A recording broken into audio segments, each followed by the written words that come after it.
Урматтуу депутаттар, урматтуу Чыныбакунович, азыр стенограмманы көтөрүп койсоңор, мен үчүн анткени азыр мен суроо бергенде, анан кийин Мыктык Юсупович суроо бергенде, бул жерден суроо бергенбиз, экинчи беренеге мыйзам долбоорунда бул мыйзам долбоору кетип атабы деп Асель Сөзбековдун айтты, мыйзам долбоору.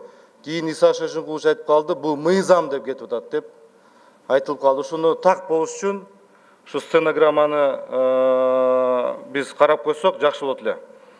Урматтуу депутаттар, сиздер бир тагыраак түшүнүп алсаңар, бул азыркы карап аткан мыйзам долбоору, бул жерде эки мыйзам долбоору. Эки мыйзам долбоору. Бул биринчиси, бул референдум дайындоо жөнүндө бир мыйзам. Экинчи мыйзам бул Конституцияга өзгөртүүлөрдү жөнүндө мыйзам. Эки мыйзам. Конституция боюнча референдумга биз Конституцияны өзгөртүү боюнча мыйзам кое алабыз. Мыйзам долбоору кое албайбыз.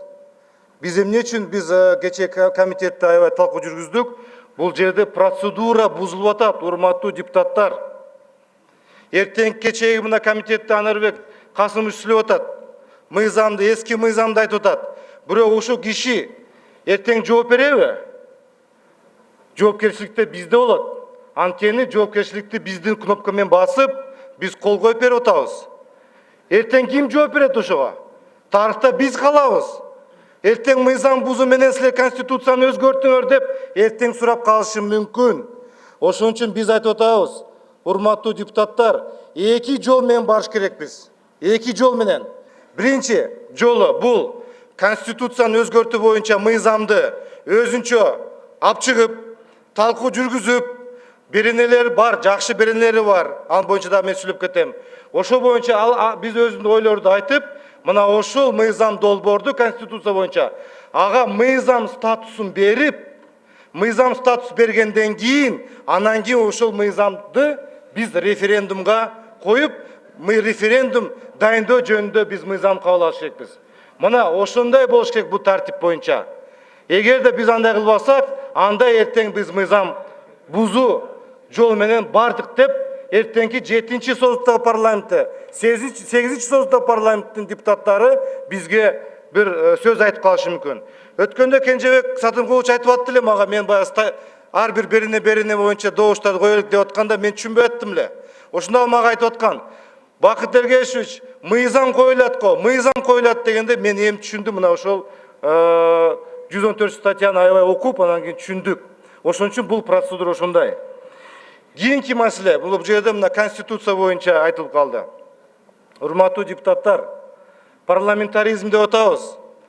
Өкмөттүн күчөйтөбүз деп атабыз, туура. Бирок өкмөттүн күчөтүүсү чеги бар. Эртеңде 6-чы, 7-чи, 8-чи создук депутаттар келет. Мына карап койгула. Фракциянын, эгерде фракция коалиция чыгып кетсе, анда 3-тен 2-синен добуш берип, анан чыгып кетиш керек деп. Анда эмне болот? Анда премьер-министр 3-тен 2-си менен сүйлөшпөйт. 3-тен 2-си менен сүйлөшпөйт.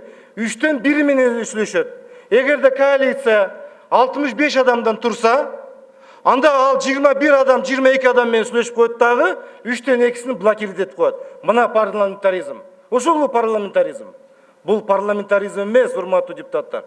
Анан кийин мына биз айтып атабыз бул жерде мыйзам долбоорунда ишеним боюнча, доверие боюнча парламентке эки жол алып чыгат деп. Бир жолу өкмөт, бир жол алып чыккан жетиштүү. Бул эмне, оюнчакпы? Бир маселе өтпөй калса, бир айдан кийин экинчи жол алып чыгат деп. Бул андай болбойт. Бир жол коюлдубу? Бир жол коюлгандан кийин ага өзү баа берилет дагы, ошо менен андан жыйынтык чыгат.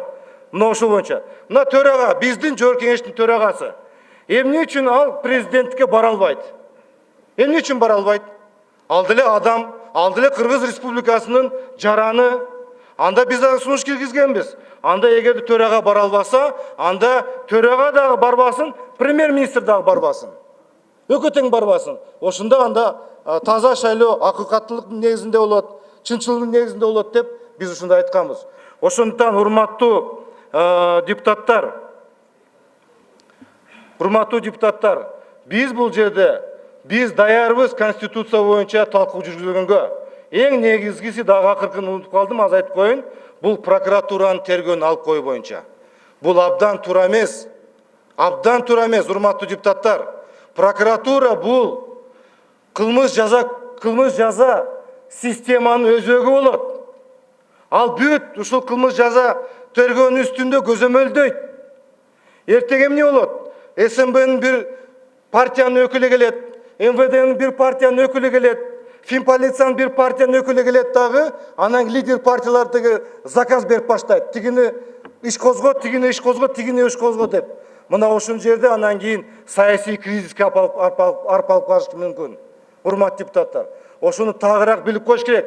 Биз айтып атабыз, анда жок дегенде, эгерде тергөөчү туура эмес иш жүргүзүп аткан болсо, тергөө жүргүзүп аткан болсо туура эмес, жок дегенде тергөөчүнүн үстүнөн анда Генеральный прокуратура иш козгоп, алардын үстүнө тергөө жүргүзсүн деп айтып атабыз. Мына ошол жерде аябай чоң коркунучтар бар, урматтуу депутаттар. Мына ошонун баардыгын эске алып, мына мына жерде процедураларды туура эске алып, эки жол менен барайлы деген мына кабыл алып койгула. СДПКнын депутаттары сиздер шашпагыла. Анткени биз добуш менен эртең добуш дагы архивде калат. Эртең дагы убакыт өткөндөн кийин бул дагы өзүнчө бир так калат да. Ошон үчүн биз туура жол менен барайлы деген ойдобуз. Рахмат чоң.